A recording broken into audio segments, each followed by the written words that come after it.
जल में जाकर तो इसने स्वयं भूल कर दी है। ब्रह्मदेव के वरदान के अनुसार उसकी मृत्यु जल के भीतर ही हो सकती है, वो भी तब जब उसकी श्वास नली काट दी जाए।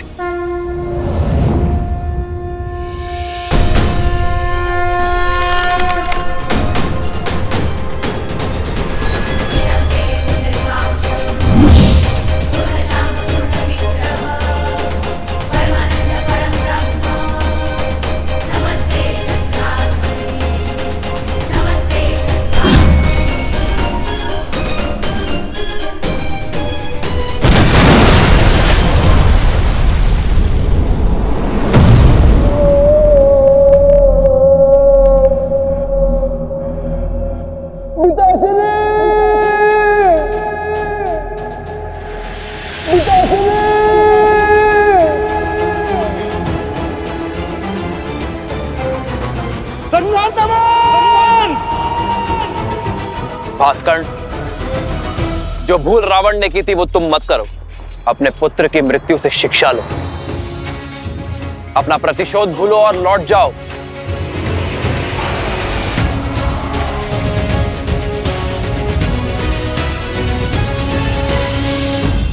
लक्ष्मण, तुमने मेरे प्राण, मेरे प्यारे पुत्र से नरदमन का वध किया है। अब मेरे प्रकोप से तुम दोनों भाइयों को कोई नहीं बचा सकता, कोई नहीं। भास्कर, ये क्रोध ही तुम्हारे विनाश का कारण बनेगा,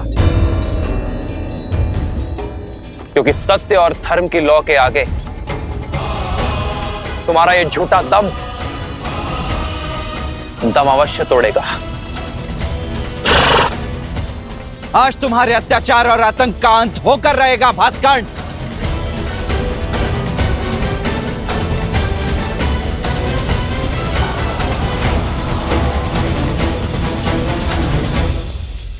पवन पुत्र, तुम्हें अस्त्र नहीं उठाने हैं,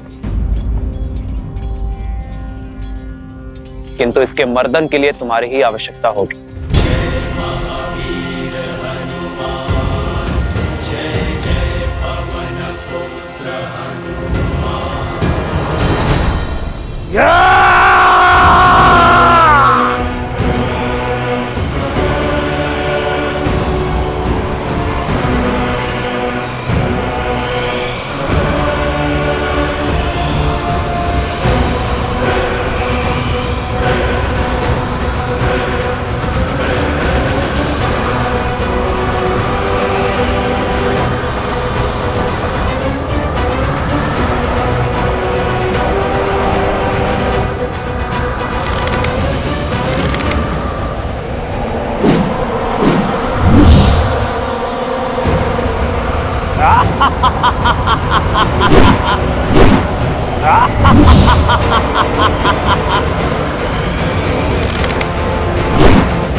हनुमान,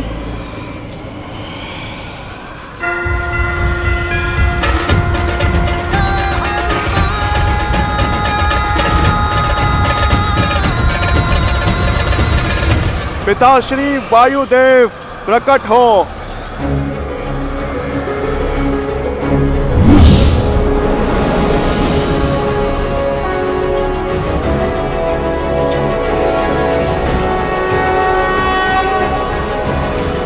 प्रणाम प्रभु। कैसे स्मरण किया पुत्र? पिताश्री, राम काज में आपकी सहायता की आवश्यकता है। मैं कुछ क्षण के लिए आपको अपने अंदर बसाना चाहता हूँ। राम का काज और पुत्र की पुकार दोनों को अनदेखा नहीं किया जा सकता। तथास्तु।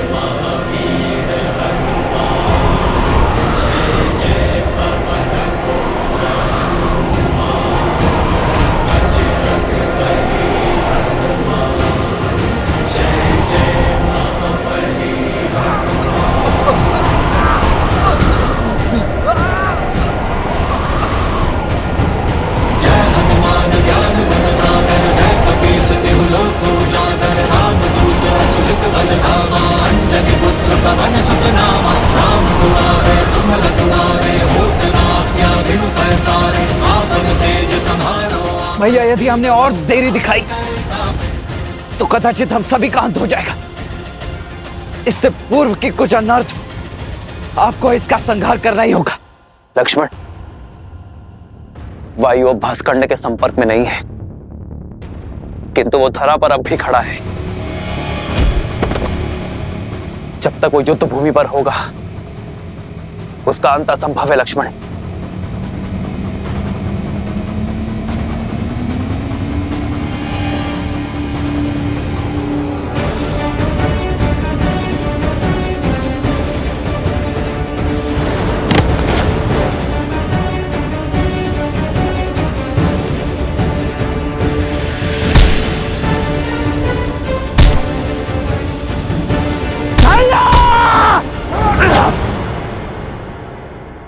प्रहार कीजिए।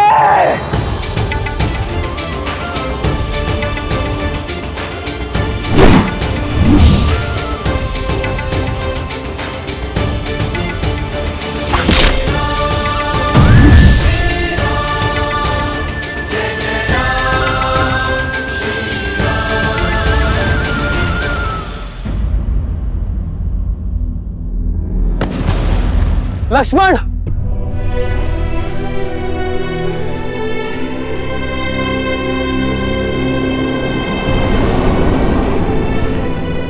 लक्ष्मण, लक्ष्मण, लक्ष्मण, लक्ष्मण, लक्ष्मण, लक्ष्मण, लक्ष्मण,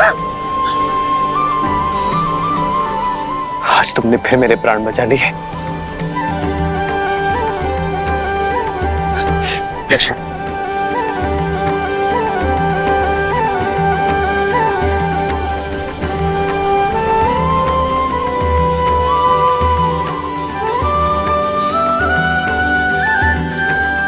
भैया, आपकी विजय के लिए तो मृत्यु से पराजय भी मेरे लिए परम विजय है। कल प्रातः हम अयोध्या के लिए प्रस्थान करेंगे और वहां प्रत्येक घर पर हमारे विजय की पताका लहराएगी। जाओ लक्ष्मण, अब सेना से भी निश्चिंत होकर विश्राम करने को कहो। जो आज्ञा भैया।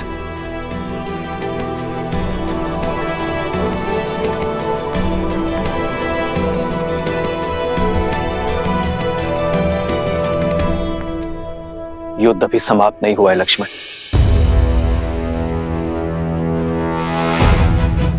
युद्ध तो अब आरंभ होगा, वो युद्ध जिसे लड़ने के लिए मैं अयोध्या से इतनी दूर आया।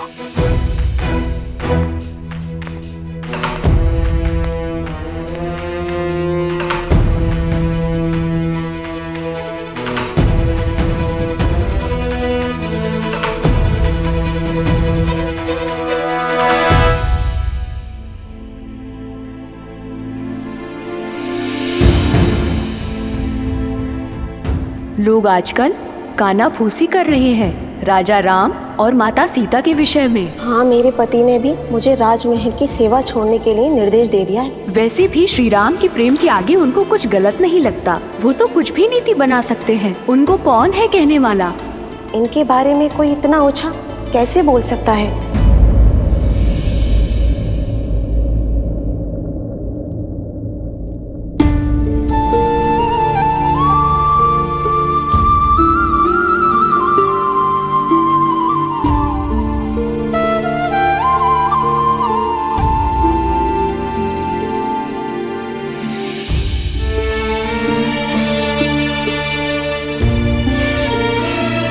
सीता कभी चिंतित हो ही नहीं सकती यार, परंतु एक होने वाली माँ का स्वप्न बिगड़ जाने का शोक अवश्य है।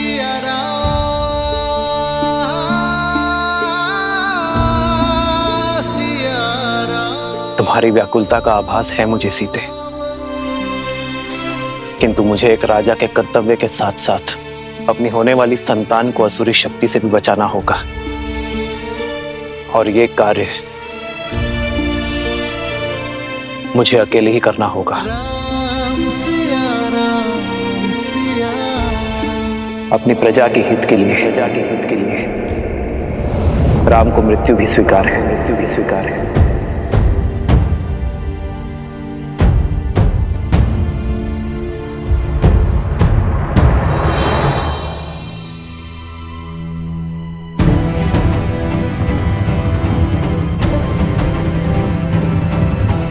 इतनी रात्रि में धनुष लेकर प्रभु अकेले कहाँ पे जा रहे हैं?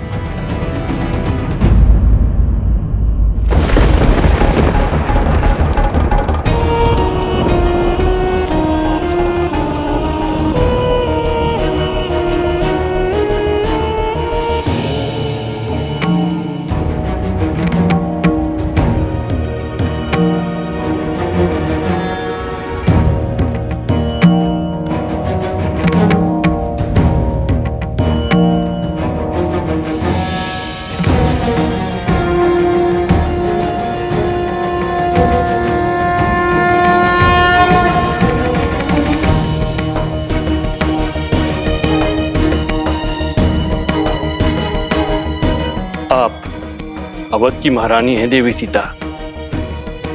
आपका व्यथित होना प्रजा के हित में नहीं। प्रजा की ही चिंता में हूँ गुरुवर। नागरिकों के विचारों में मलिनता आ रही है और मन में शंका का विष खुल गया है।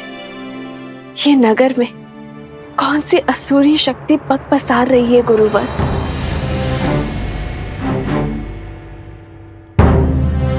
मनुष्य की प्रकृति ही अस्थिर होती है देवी। सफलताओं के बीच असफलता का भय, यात्रा के प्रारंभ होने में घर छूट जाने का भय, विवाह के समय स्वतंत्रता छिनने का भय, नए उत्तरदायित्वों का संकोच सदा रहता है। मन में सदा द्वंद्वों का भंवर चलता ही रहता है। ये उचित है कि संसार का आधार सत्य है, किंतु यहां असत्य भी उपस्थित रहता है।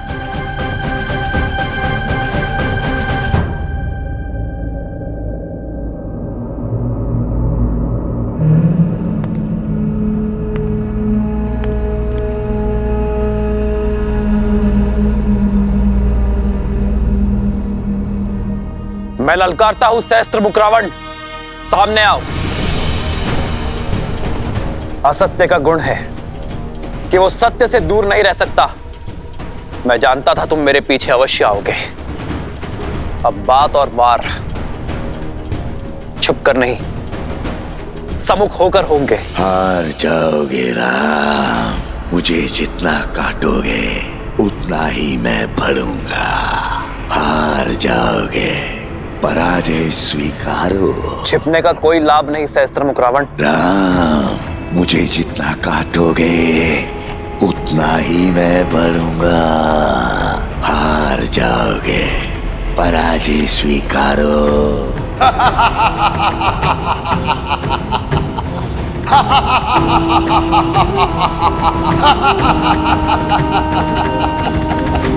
क्या राम राज्य भी भय की छाया में श्वास लेगा? क्या यहाँ भी सत्य और असत्य इतना समीप हो जाएगा कि उचित अनुचित के मध्य की रेखा ही मिट जाएगी? क्या रघुकुल के राघव की विजय पर भी प्रश्न चिन्ह लगेंगे गुरुवर? राम सिंहासन पर अवश्य आरूढ़ हो गए हैं देवी, किंतु किसी भी अभूतपूर्व कार्य के सफल होने में समय लगता है। राम राज्य स्थापित होने में भी अभी समय है। धर्म और कर्म के अमृत से इस धरा को सींचना होगा। राम को अभी और संघर्ष करना होगा।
क्या इतना सरल लगता है मेरा अंतराम?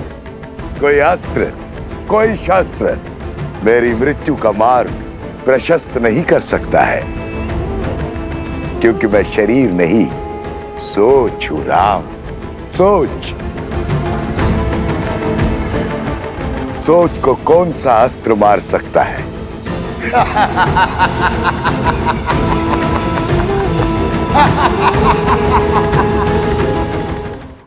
इस असुरी शक्ति को नहीं हरा सकते गुरुवर। जिसके बाण असत्य हो, धनुष अधर्म हो, उसे पराजित करना सरल नहीं होता। बार बार दोहराया गया सत्य सत्य प्रतीत होने लगता है, मन में संदेह उत्पन्न करने लगता है। इसलिए आवश्यक है कि ऐसी स्थिति में व्यक्ति का मन दृढ़ हो, और ये दृढ़ता बल से नहीं, संस्कारों से आती है। संस्कार से ही इसे पराजित किया जा सकता है। ऐसे संस्कार जो व्यक्ति की चेतना को पवित्र करे और समस्त संसार में संस्कारों को स्थापित करती है। स्त्री शक्ति, अर्थात इस भयंकर असुर को केवल एक स्त्री शक्ति ही पराजित कर सकती है, किसी राजा के बल की शक्ति नहीं।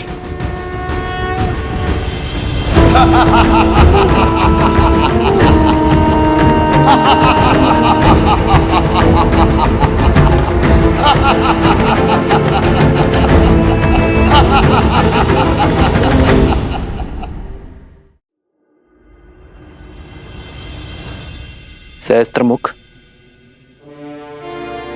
भयभीत हो?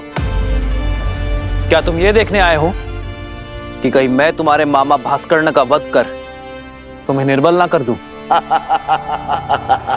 भय भास्करन की मृत्यु का नहीं है राम, भय तो तुम्हारी मृत्यु का है। कहीं भास्करन तुम्हें मार देता तो मुझे बहुत दुख पहुंचता, क्योंकि तुम्हारी मृत्यु का निमित्त मैं अचंभित था कि तुम भास्करन से युद्ध करने स्वयं क्यों आए। पर अब मुझे समझ आया, तुम मुझ तक पहुंचना चाहते थे। अयोध्या से दूर मेरा सामना करना चाहते थे। यदि तुम मुझसे युद्ध करना चाहते हो सहस्त्रमुख, तो आओ, उठाओ वस्त्र और युद्ध करो।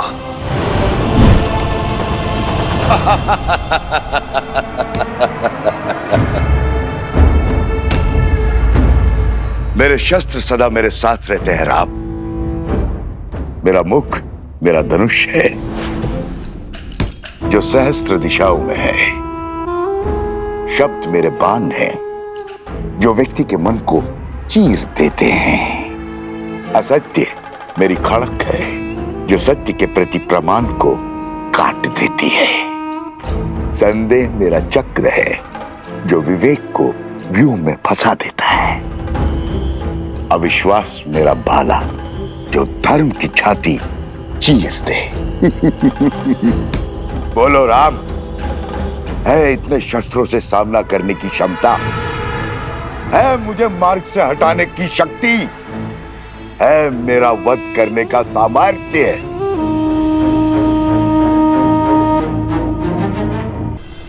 यही भ्रम तुम्हारे भाई रावण को भी था। जानता हूं राम, जानता हूं तुम महान योद्धा हो, पर मैं दशानन रावण की तरह मूर्ख नहीं हूं जो जानता था कि बाहुबल में तुमसे जीतना असंभव है। तुम्हारे साथ इंद्र है, फिर भी युद्ध भूमि में तुम्हारे सामने खड़ा हो गया। जो युद्ध बुद्धि से जीतना था उसे बल से जीतने की हट कर बैठा। प्रचंड घने वृक्ष सरलता से कट जाते हैं राम, पर मैं सारे जगत में उगने वाली घास हूं जो दिखती तो निर्बल है पर होती अनंत है। मुझे एक जगह से उखाड़ोगे तो मैं सहस्त्रों जगहों पर उग आऊंगा। मेरा खून बहाओगे तो मैं रक्त बीज बन जाऊंगा। तुम्हारे बल से तो मैं परिचित हूं। अयोध्या वासियों का दूषित मन मेरे बल का परिचय है। रघुकुल के सत्य के प्रकाश में असत्य के अंधकार का अंत निश्चित है सहस्त्रमुख। इस राम राज्य की कल्पना सारा संसार कर रहा है। वो अयोध्या में कभी स्थापित नहीं होगा राम। प्रहार करने वाले के हाथ तो रोक दिए जा सकते हैं, किंतु बोलने वाले मुख को नहीं रोका जा सकता है। मैं सहस्त्र रावण अपने सहस्त्रों मुंह से अयोध्या में हाहाकार मचा दूंगा। तुम्हारे मंत्रियों और अधिकारियों में लोभ और लालच भर दूंगा। प्रजा के मन में अविश्वास और संघर्ष का बीज बो दूंगा। परिवार को ईर्ष्या और द्वेष दे दूंगा। राज्य में विद्रोह उत्पन्न करूंगा। धर्म की धरा पर अधर्म के पुष्प कभी नहीं खिल सकते सहस्त्रमुख। तुम्हारे विष की गगरी मेरे नगरी में कभी नहीं छलकेगी, क्योंकि मैं इसी क्षण इसी स्थान पर तुम्हें बांध दूंगा।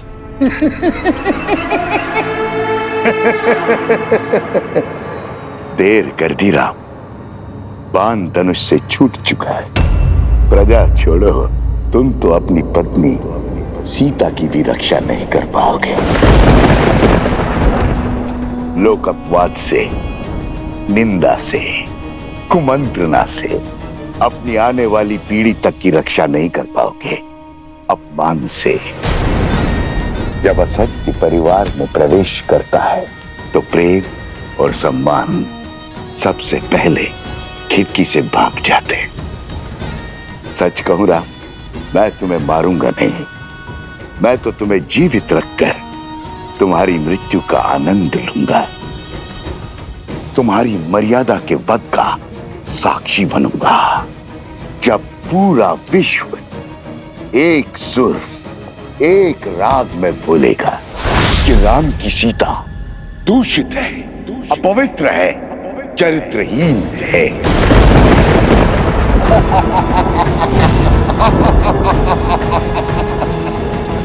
पापी, तूने मेरी माता के लिए अपशब्द कहे। हनुमान,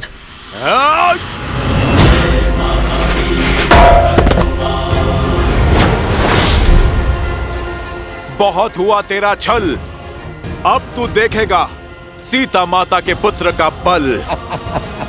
तेरा इसी क्षण अंत कर दूंगा मैं, तेरे लोक अपराध का, तेरे भ्रम और तेरे असत्य का। या तो तुम महाबोले हो या महामूर्ख हो वानर। इतना भी नहीं जानते, असत्य को जितनी ऊंचाई दोगे वो उतना ही बलवान होता है, उतना ही शीघ्रता से फैलता है स्वर्ग। राघव की पत्नी दूषित है, दूषित है, दूषित है। राघव की पत्नी दूषित है, दूषित है, दूषित है।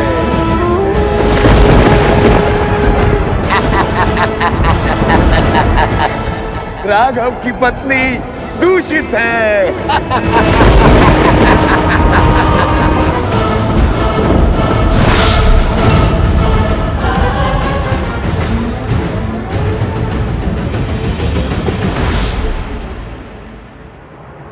सीते,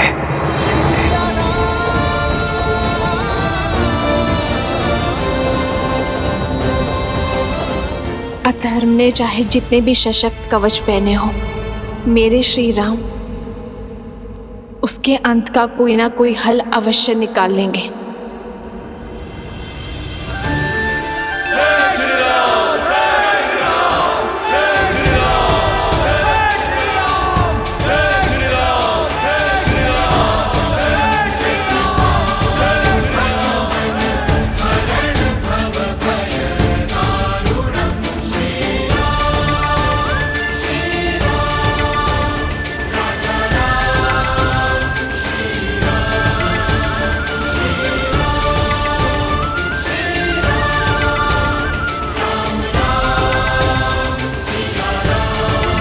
सामर्थ्य की जय जयकार होती है क्या भैया? हाँ, अन्यथा जो हुआ है उसके बाद राम सिया के जय जयकार के योग्य है क्या? जिस राम राज्य की कल्पना सारा संसार कर रहा है, वो अयोध्या में कभी स्थापित नहीं होगा। राम, तुम्हारे मंत्रियों और अधिकारियों में लोभ और लालच भर दूंगा। परिवार को ईर्ष्या और द्वेष दे दूंगा। राज्य में विद्रोह उत्पन्न करूंगा। हनुमान, ध्यान रहे, सहस्त्रमुख का उल्लेख अयोध्या में किसी के आगे नहीं होना चाहिए। पर प्रभु, प्रजा को सावधान करने की आवश्यकता है। जानता हूं हनुमान, किंतु युद्ध में विजय के पश्चात प्रजा और सेना केवल उत्सव की कामना करते हैं। अवसाद की नहीं।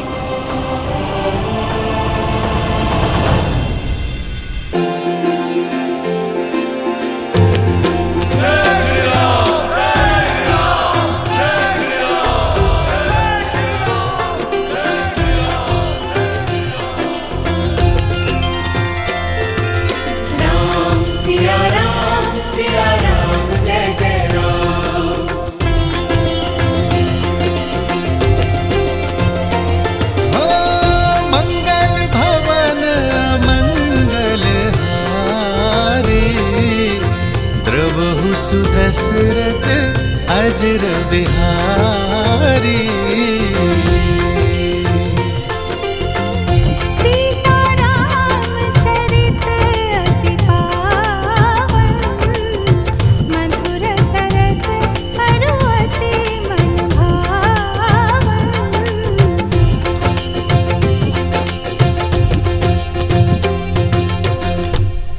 वैसे तो राम ने कई युद्ध जीते हैं, लेकिन ये राजा राम की पहली विजय है। माता, आपको देखना चाहिए था कैसे भैया ने उस दुष्ट भास्करण का वध किया। ना वो धरती पर था और ना ही वायु में। हनुमान जी के सहयोग के कारण। हनुमान जी ने इस युद्ध में भले ही सैनिक ना बनकर, परंतु भैया का सेवक बनकर अपना पूर्ण योगदान दिया है। उनके बिना ये विजय संभव नहीं थी, है ना भैया? इतना विनम्र मत बनो लक्ष्मण। मेरी वीरता की गाथा बताने में अपना शौर्य छुपा बैठे। संहार दमन को कितने साहस के साथ मारा है तुमने, और भास्करण का वध करने में अपने प्राण तक दांव पर लगा दिए। ये विजय केवल राजा राम की नहीं, समस्त अयोध्या की है। और अयोध्या इसी प्रकार हर युद्ध को जीतेगी, फिर चाहे वो युद्ध भीतर का हो या बाहर का। राम सिया राम सिया राम सिया राम, राम सिया राम सिया राम। उचित समय पर आए हो पुत्र। हाँ पुत्र, कल वसंत पंचमी के अवसर पर सीता के गर्भ के पुष्पवंश संस्कार का मुहूर्त निकला है। तुम्हारा होना भी वहां अनिवार्य है। अब तुम आ गए हो तो सारी पूजा विधि विधान पूर्ण हो जाएगी। अवश्य मां।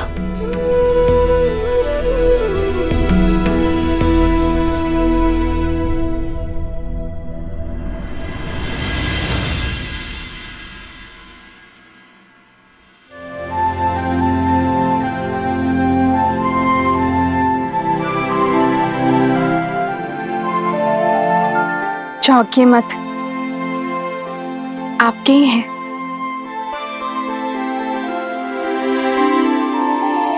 कौशल्या माता ने दिए। कह रही थी जिन खिलौनों से पिता खेले हैं, पुत्र भी उन्हीं से खेलेंगे। वैसे राजा बनने के पश्चात आप एक वचन भूल सा गए हैं आर्य। कैसा वचन सीते? वही जो विवाह के समय दिया था। आधा अंग है हम एक दूसरे का। सुख के साथ साथ दुख और चिंता में समान भागीदार है। तो बताइए, ऐसा क्या है आर्य जिसने आपकी विजय की मुस्कान को धुंधला कर दिया है?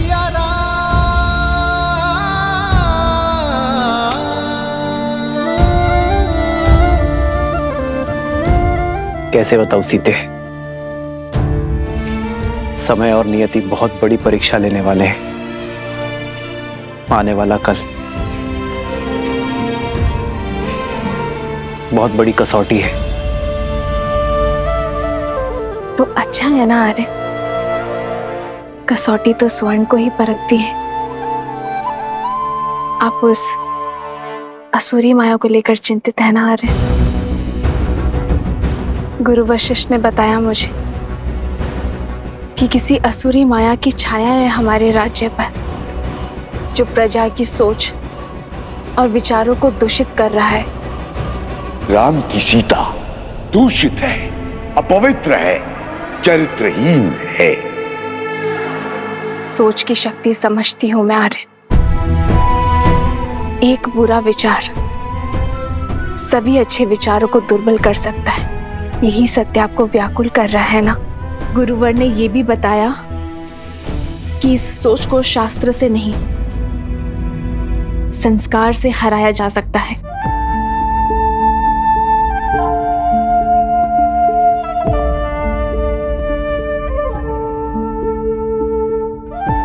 गुरुदेव ठीक कहते हैं सीते, संस्कार की शक्ति ही मन को स्थिर कर सकती है, किंतु यह इतना सरल नहीं होगा।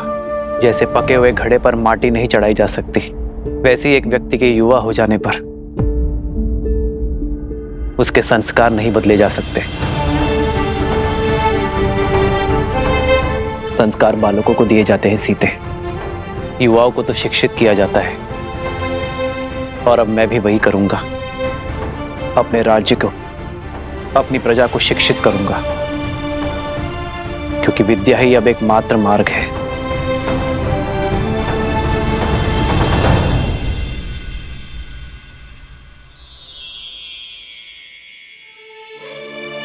मुझे पूरा विश्वास है आप पर आर्य। जो आपने ठाना है उसे पूरा अवश्य करेंगे।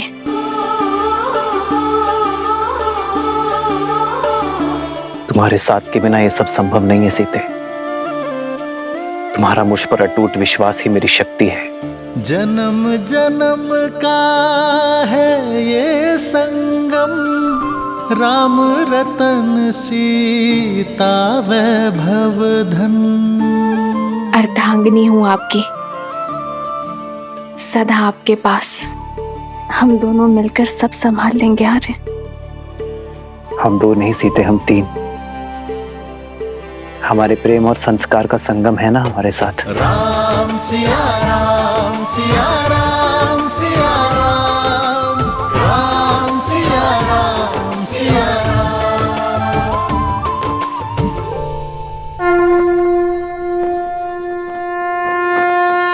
ओम अजव्याः संवृताः पृथ्वी समाश्च विश्वकर्मणाः संवृतताग्रहे।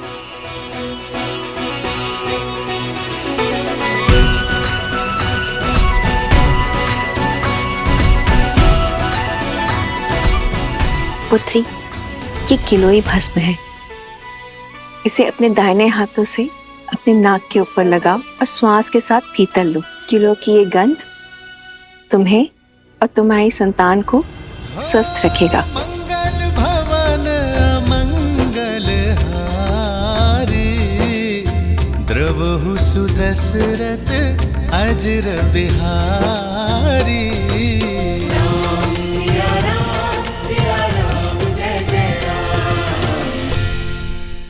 गर्भ धारण के बाद यह औषधि अमृत के समान होती है राम। जिस प्रकार सूर्य की किरण पृथ्वी को जीवन देती हैं, उसी प्रकार यह औषधि गर्भास्थ शिशु को पोषण देती है। शरीर के साथ साथ आत्मा को भी शक्ति प्रदान करती है। माता शिशु का आधार होती है। शिशु के प्रति अपने दायित्व को लेकर सदा सज्ज रहती है।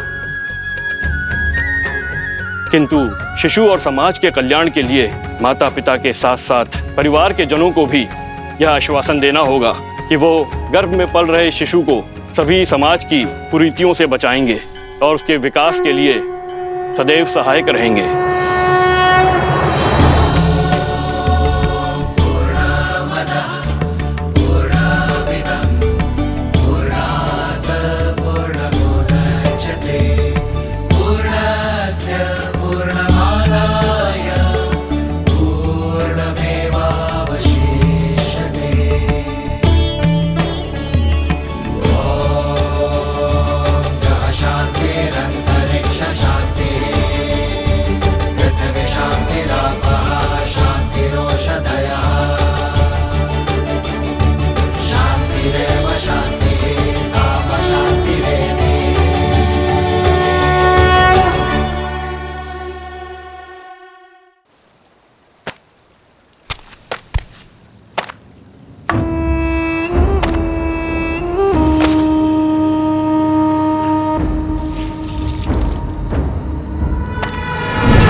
वस्त्रक, जाने कहां से कपड़ों पे ये लांछन लग गया।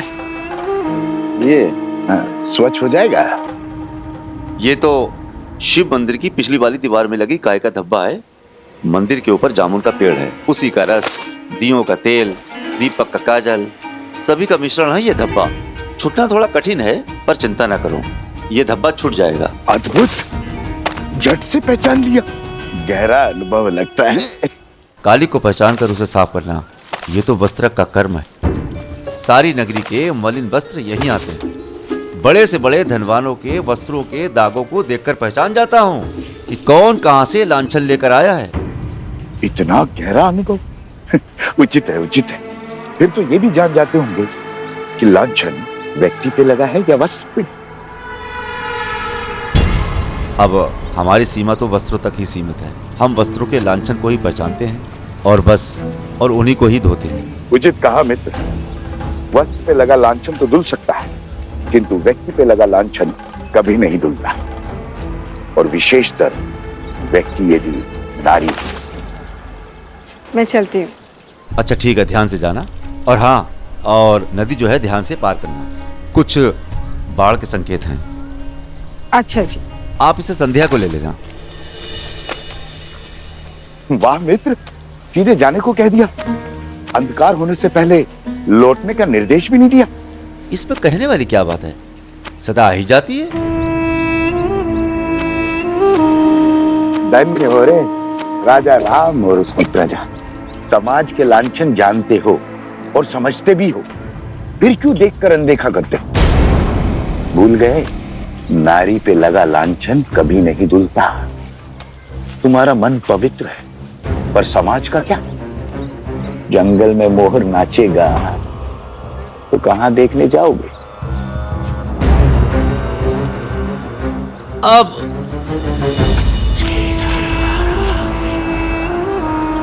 अरे ऐसा है, दिन ढलने से पहले आ गए।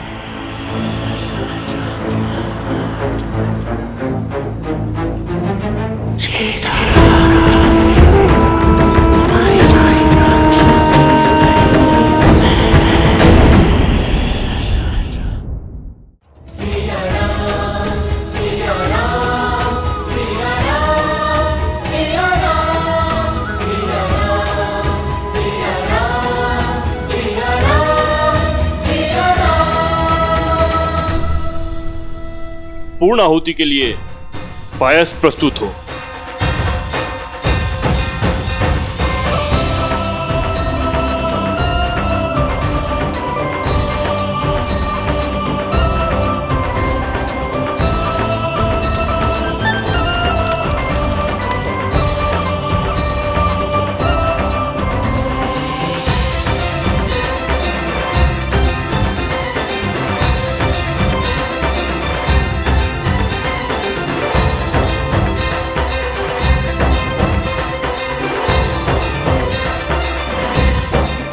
शिशु दीर्घायु और स्वस्थ हो, इस कामना के साथ प्रसाद ग्रहण करें देवी।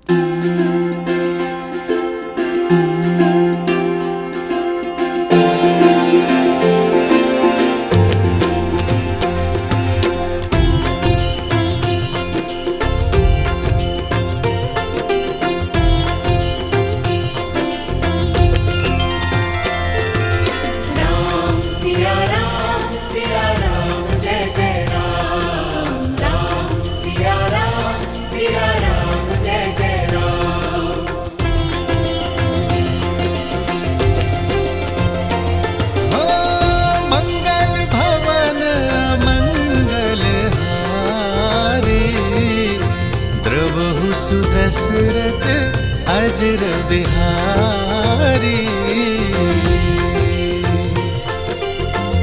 सीताराम चरित अति पावन, मधुर सरस अरु अति मन भावन।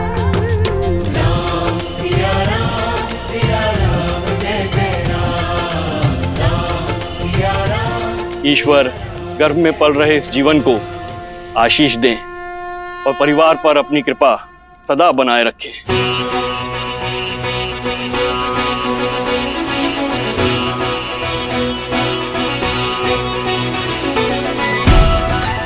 ये संतान राम राज्य में सुख और समृद्धि लाएगी। समृद्धि नहीं, समापन होगा। भूचाल लाऊंगा मैं राम राज्य में, भूचाल जिस तरह को वज्र का प्रहार भी तोड़ नहीं पाया। उसमें ज्वालामुखी का विस्फोट लाने की शक्ति है शब्द में। राई के दाने से भी छोटा होता है वट वृक्ष का बीज, पर चट्टान फोड़कर बाहर आ जाता है। सबके वस्त्रों को धोने वाले इस वस्त्र के मन में मैंने जो कलुषित धब्बा छोड़ा है, वो धीरे धीरे फैलकर पूरे राम राज्य पर ग्रहण लगा देगा। राम राज्य।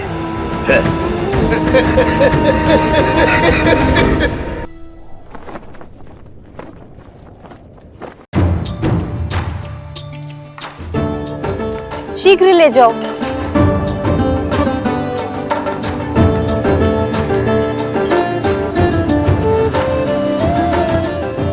तनिक देर और पकाओ साग को।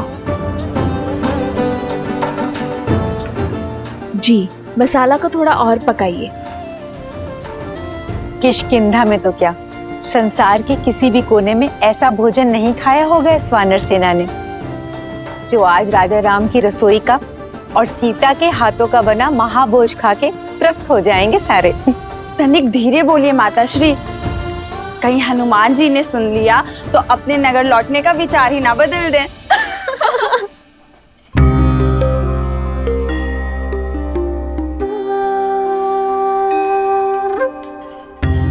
देखो तो, हनुमान जी स्वयं आए हैं कि उनकी सीता मैया उनके लिए क्या क्या बना रही हैं। आए नहीं है दीदी, भोजन की सुगंध उन्हें यहाँ खींच कर लाई है। क्यों हनुमान जी? क्यों सता रही हो? आइए हनुमान जी, देखिए सीता ने अपना वचन निभाने के लिए आपकी और आपकी वानर सेना को तृप्त करने के लिए महाभोज में क्या कुछ नहीं बनाया। प्रतीक्षा की घड़ी समाप्त हुई पुत्र, शीघ्र जाओ और अपने वानर साथियों को भोजन का निमंत्रण दो।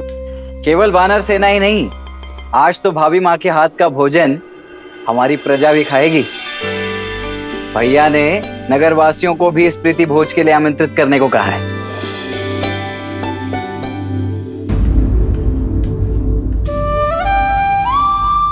आहा,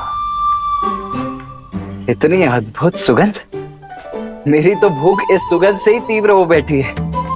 भाभी माँ, आज तो अत्यंत आनंद आएगा। आप सभी शीघ्रता कीजिए, भूख तीव्रता से बढ़ रही है। हनुमान,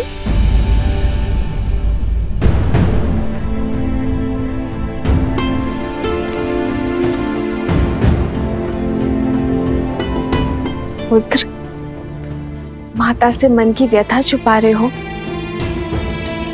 क्या हुआ? क्या तुम प्रसन्न नहीं? इतने व्याकुल क्यों दिख रहे हो?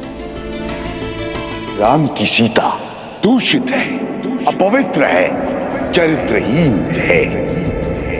राघव की पत्नी दूषित है, दूषित है, दूषित है, दूषित है। माता, वो मैं वानर हूं ना, नरों से थोड़े भिन्न भिन्न भाव आते हैं मुख पर। ये व्याकुलता आपके हाथों से बने भोग को शीघ्र खाने की है। माता, मैं बहुत कठिनाई से अपने तन और मन को रोक पा रहा हूँ। माता, मैं सबको सूचित करता हूँ, सभी वानर बहुत उतावले हैं। आज ये अयोध्या भी जानेगी कि मेरी माता अपने वचन से कभी नहीं मुकरती।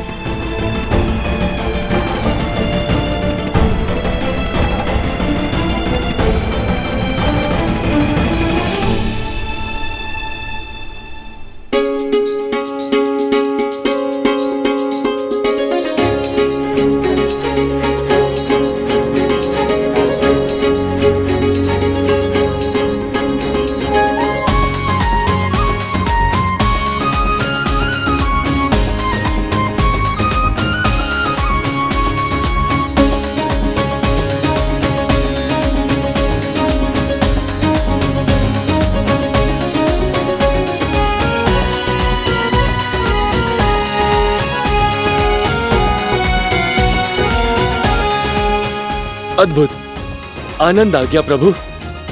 जय सिया माता की।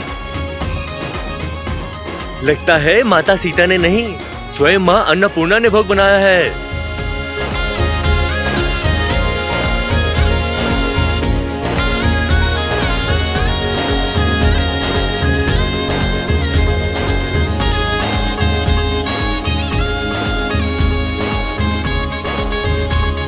राजा रामचंद्र की जय, राजा रामचंद्र की जय, सीता मैया की जय, सीता मैया की जय।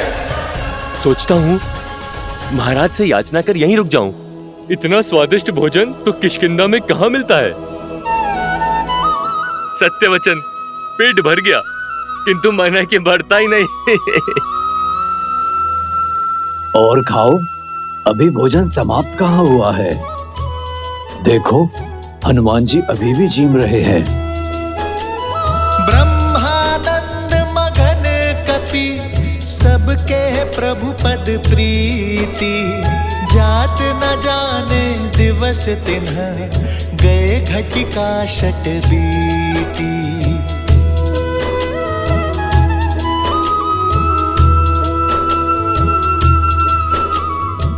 तनिक कड़ी बाजरा थोड़ा और मिलेगा? जी लाती हूँ।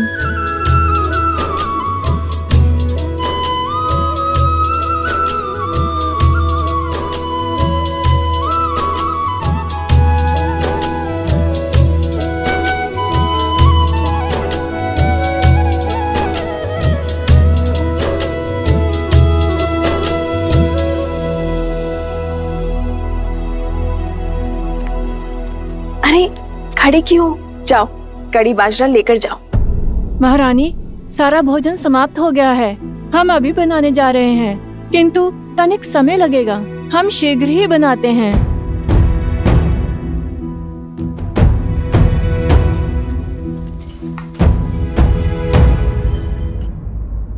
कड़ी बाजरा आने तक ये लड्डू लीजिए ना हनुमान जी।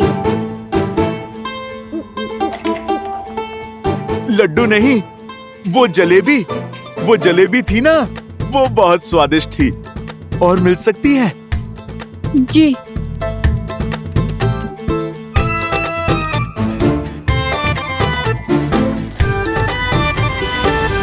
आर्य, रसोई में सारा भोजन समाप्त हो गया है।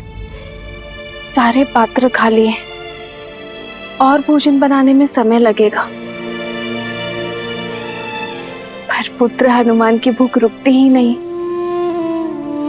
आपने वनवास में इन भोले वानरों को भूखा रखा था ना। आपका वचन था कि आप इन्हें तृप्त करेंगे, तो करिए अब इन्हें तृप्त।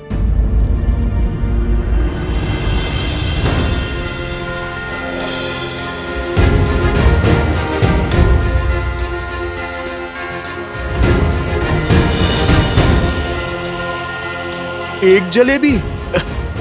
माता, इससे क्या होगा? आप कृपा करके 2 थाल और ले आइए।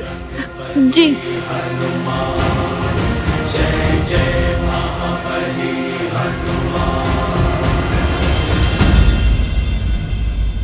चिंता ना करो सीते,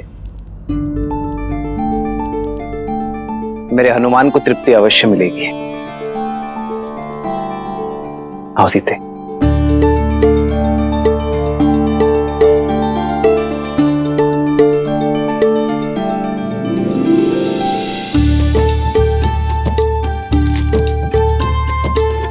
ये लो सीते, इसे हनुमान को खिलाओगी, वो तृप्त हो जाएगा।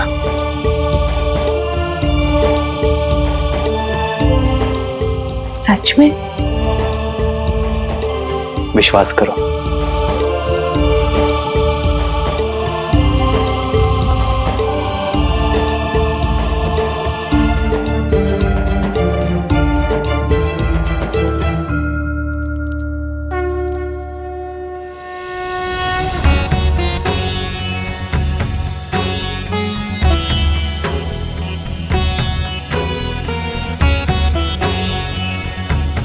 भक्त के लिए भगवान का भोग पूरा हुआ।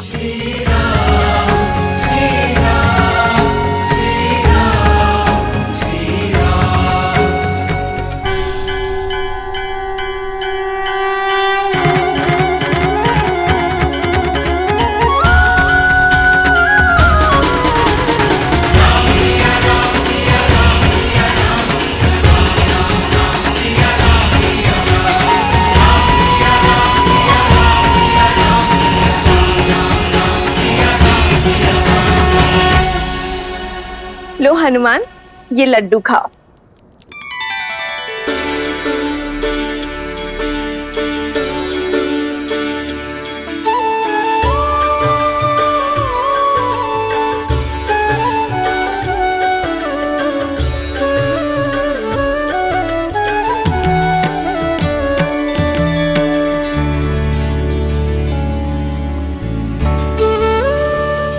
भज मन राम नाम सुखदाई, भज मन राम नाम सुखदाई, भज मन राम नाम सुखदाई, भज मन राम नाम सुखदाई, भज मन राम नाम सुखदाई।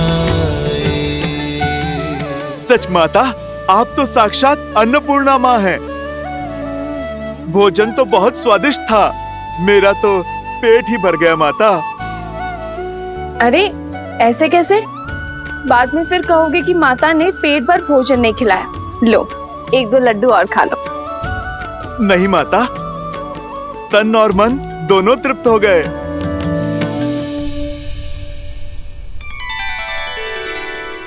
प्रभु, आपने तो तुलसी पत्र को शस्त्र बना दिया।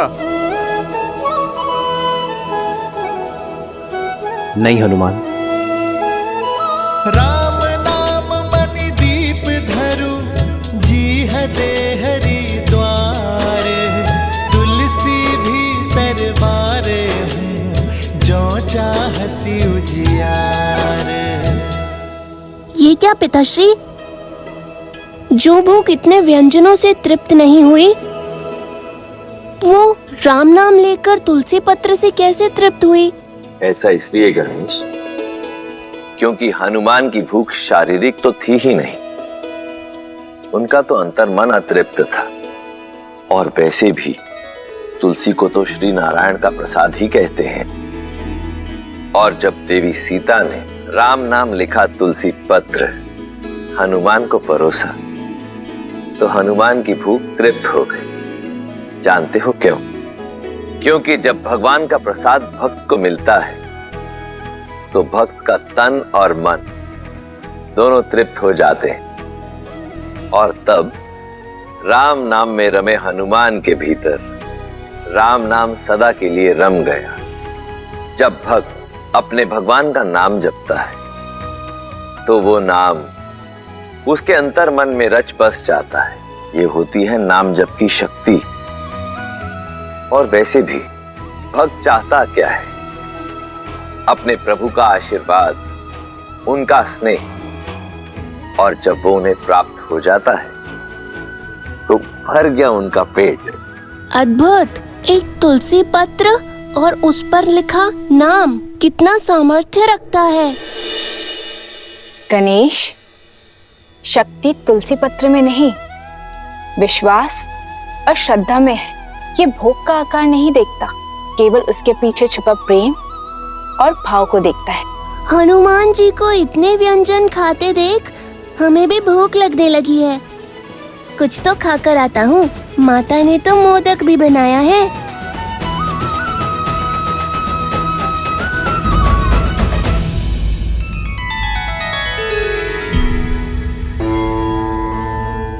गणेश को प्रसाद की शक्ति समझा दी, किंतु उस शब्द शक्ति का क्या, जो शूल बनकर अयोध्या पर बरसने वाली है।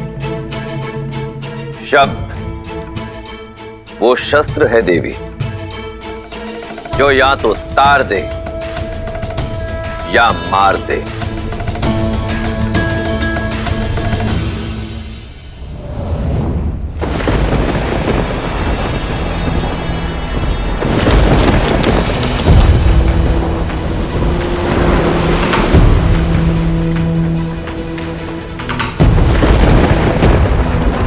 नदी में ज्वार है और बाढ़ आने को है, पर सुनीति की नैया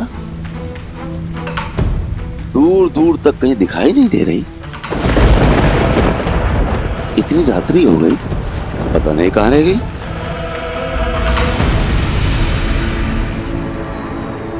मिला, मेरी कुटिलता के बीज को सींचने के लिए जल मिला।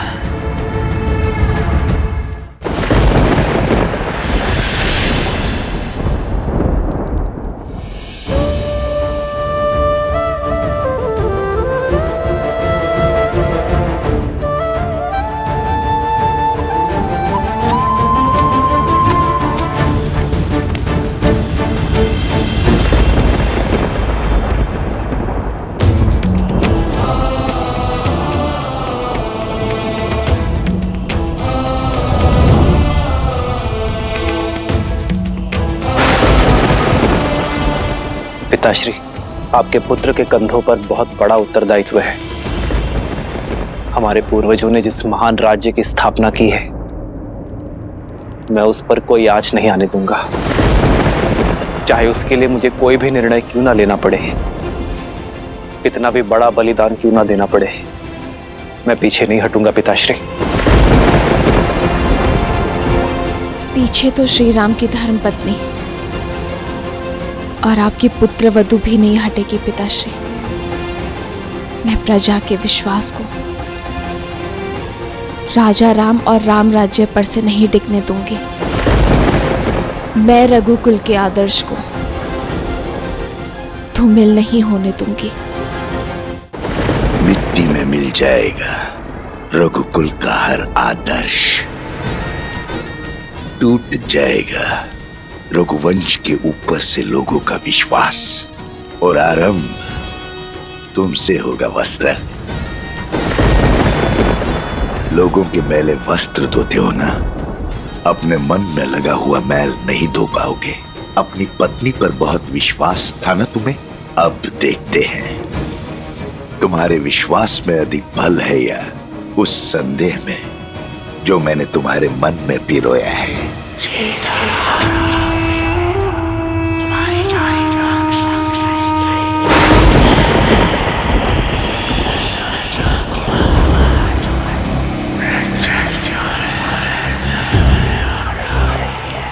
क्या नदी के उग्र होने के कारण सुनीता नहीं है, या फिर इस विलंब का कोई और कारण है? समाज के लांछन जानते हो और समझते भी हो, फिर क्यों देखकर अनदेखा करते हो? नारी पे लगा लांछन कभी नहीं धुलता। तुम्हारा मन पवित्र है, पर समाज का क्या? जंगल में मोर नाचेगा तो कहां देखने जाओगे? संदेह वो चिंगारी है जो एक बार अग्नि बन जाए तो विश्वास को भस्म कर देती है। आज इस अग्नि में अपने विश्वास को भस्म करेगा तू, और अविश्वास की अग्नि को ज्वालामुखी बनाऊंगा मैं। राम का सुखी जीवन और राम राज्य की कल्पना दोनों को जलाकर भस्म कर दूंगा।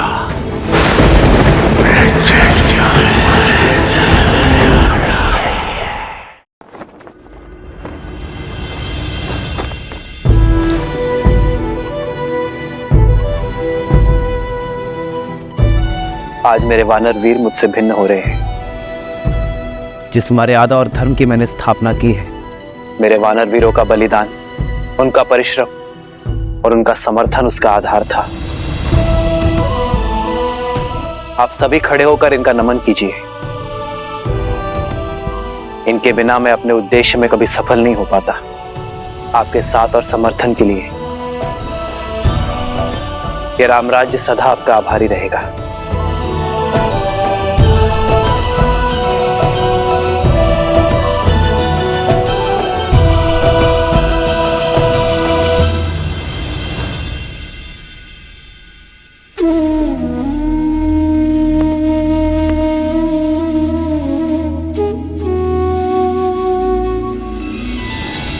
श्री राम श्री राम श्री राम श्री राम। मित्र, आपका ये ऋण अयोध्या कभी नहीं चुका पाएगी, इसलिए अयोध्या की ओर से ये स्मृति चिन्ह, ये तुच्छ भेंट स्वीकार है।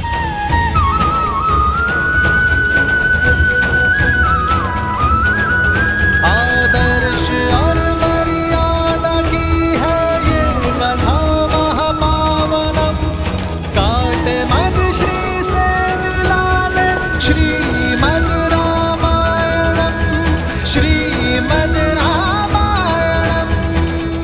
मित्र, आपके साथ रह के हम वानरों ने केवल धर्म का ज्ञान ही नहीं पाया, अपनी शक्ति का परिचय भी पाया।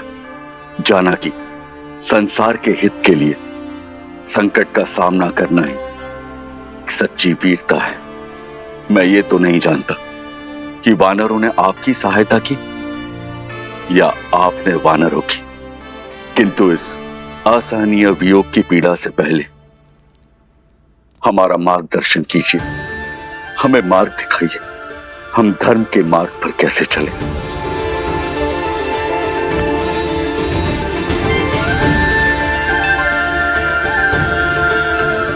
मेरे वानर वीरों, सदा स्मरण रखना, धर्म की सारी विद्या, सारे शास्त्र, सारे सिद्धांत भूलकर भी एक व्यक्ति धर्मात्मा कहलाया जा सकता है यदि वो एक सिद्धांत कभी ना भूले, अपना दिया हुआ वचन कभी ना तोड़ना।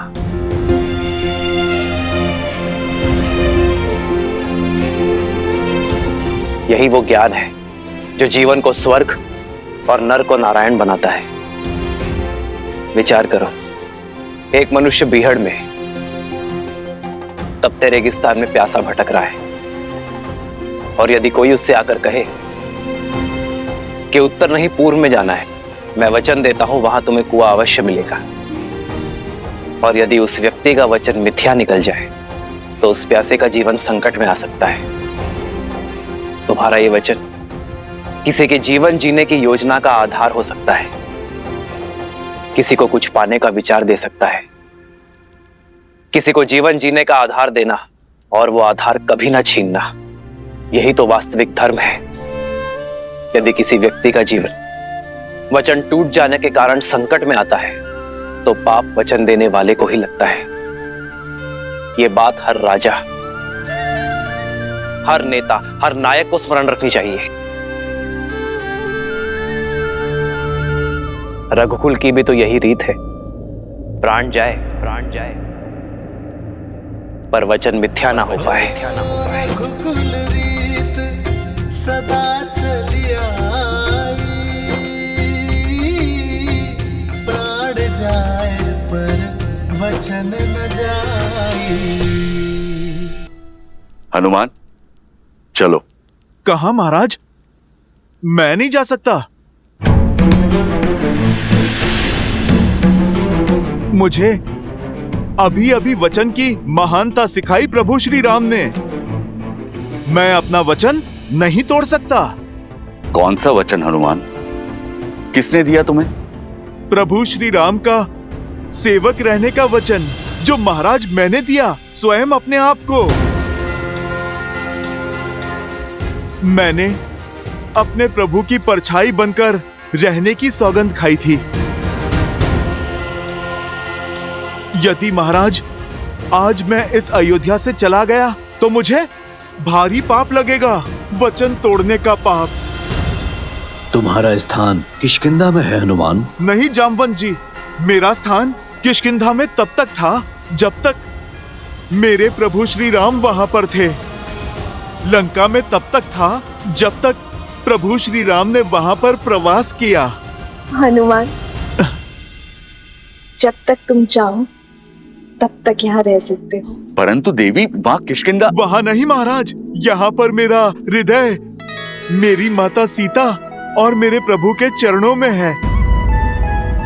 आप सोचो, जिसके हृदय में प्रभु श्री राम और माता सीता हैं, भला उसका स्थान कहीं और कैसे हो सकता है?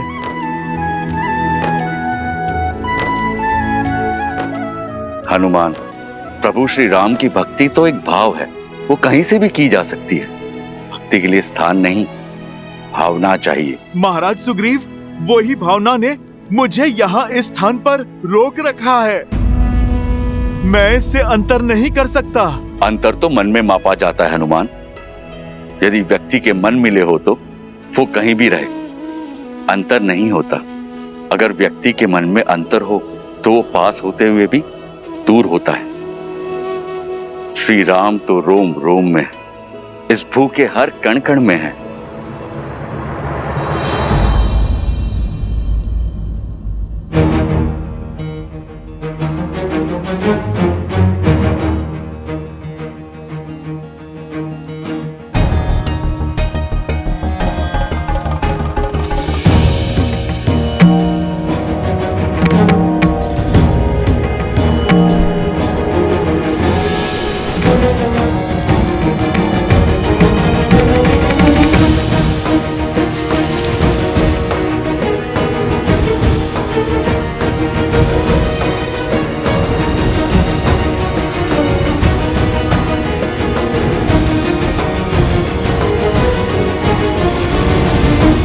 हनुमान, ये कैसी उद्दंडता है?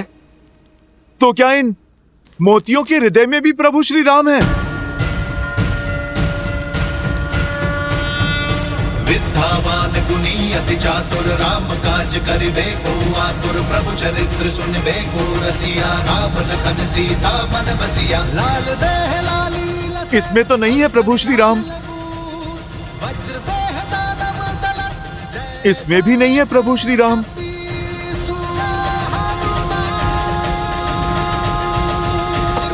प्रभु श्री राम तो किसी वस्तु में भी नहीं है। प्रिय हनुमान, हृदय में श्री राम की छवि होने का अर्थ ये नहीं है कि सत्य में उनकी छवि वहां दिखाई दे। ये तो बस कहने भर की बात है। नहीं नहीं लक्ष्मण भैया, भक्ति में जो कहा जाता है वो सत्य में भी होता है। प्रभु श्री राम को हृदय में बसाना और बसना ही क्या, यदि प्रभु की छवि इस हृदय में ना उतर जाए, स्वयं और इस संसार को दिखाई ही ना दे। अरे रहने दीजिए हनुमान जी, मान गए आप नहीं जाना चाहते यहाँ से, पर ऐसे असत्य तो मत कहिए। अच्छा बताइए, क्या आपके हृदय में श्री राम की छवि दिखाई देगी?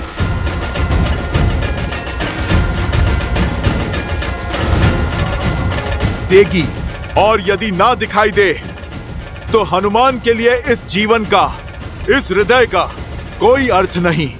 तो फिर सिद्ध करो।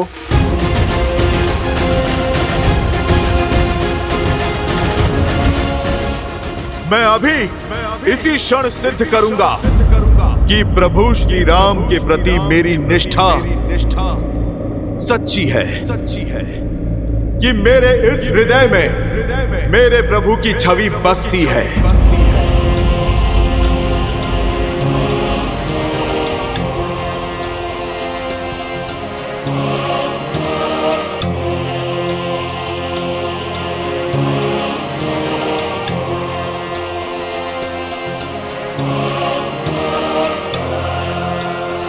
जय श्री राम। जय महावीर हनुमान, जय जय पवन पुत्र हनुमान, बजरंग बली हनुमान, जय जय महाबली हनुमान।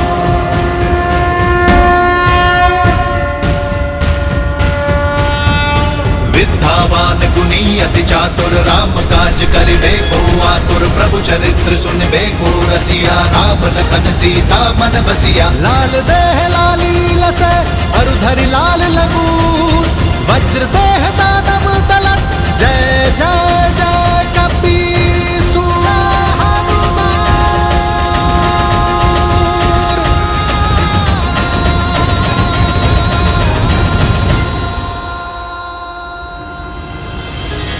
तुलसीदास सदा हरि चेरा, की जय नाथ हृदय महाडेरा, जय हनुमान ज्ञान गुण सागर, जय कपीस बरसती हूँ लोक उजागर, रामदूत अतुलित बल धामा, अंजनी पुत्र पवन सुत नामा, पवन हनुमान संकट हरन,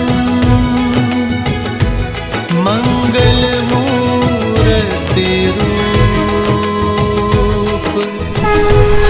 राम लखन सीता सहित, हृदय बसहु सुरभूप।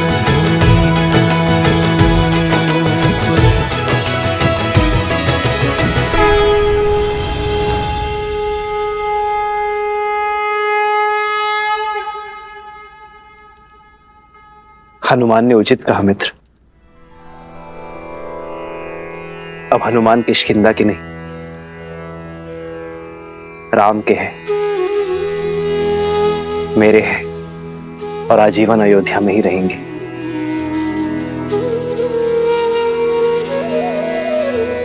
प्रभु, अमृत दे दिया आपने मुझे।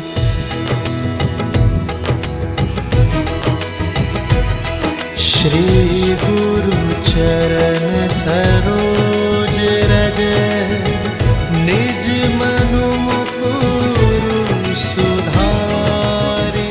हनुमान, तुम जैसा भक्त पाकर तो स्वयं भगवान भी धन्य हो जाते हैं। वचन दो, चाहे मैं श्री राम के साथ रहूं ना रहूं, तुम सदा श्री राम के साथ रहोगे।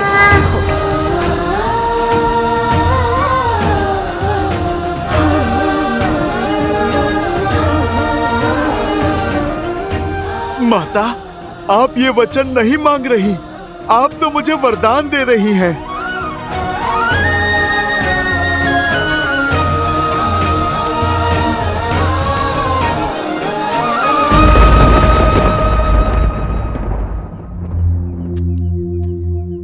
मेरी पत्नी अब तक नहीं लौटी, कुछ पता नहीं कहाँ रह गई।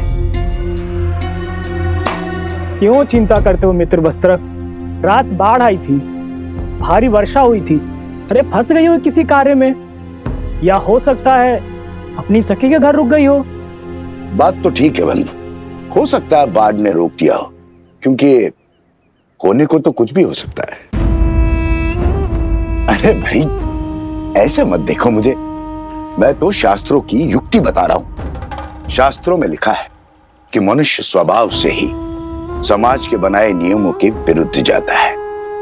जैसे बच्चे को खाने को कह दो तो वो दौड़ने भागता है, वैसे ही व्यक्ति को जो भी कार्य कहोगे उसके विरुद्ध जाने की चेष्टा उसके मन में सदा होती है।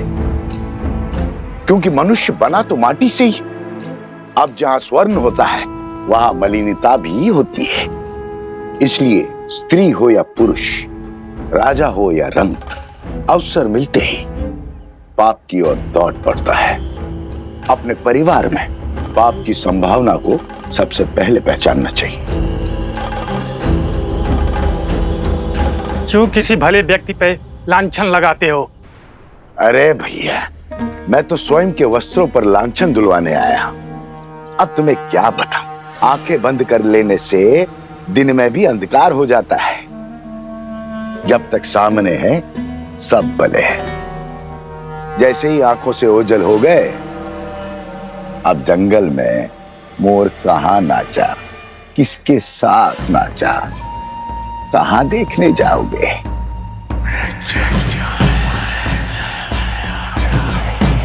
राम राज्य में ये कोई नई बात थोड़ी है। देखो भैया, मैं महारानी सीता पर जो महीनों रावण के पास रहकर आई है, उस पर कोई लांछन नहीं लगा रहा हूं, और ना ही मेरा इस वस्त्र की पत्नी से कोई बैर है। किंतु समाज में शुद्धि बनाए रखने का कार्य तो समाज को ही करना होगा, अन्यथा क्या होगा? किसके घर में किसकी संतान पल रही है, किसे पता होगा? अब अयोध्या के राज सिंहासन पर इक्ष्वाकु वंश का राजा है या किसे आभास होगा? छोड़ो भी। जब महारानी सीता जो महीनों पराए घर में रहकर आई, उसकी पवित्रता की सौगंध खाई जा रही है, तो इस बेचारे वस्त्र की पत्नी कैसे मलिन हो गई? वो तो सिर्फ एक रात से बाहर है। अयोध्या की बातें अयोध्या ही जाने।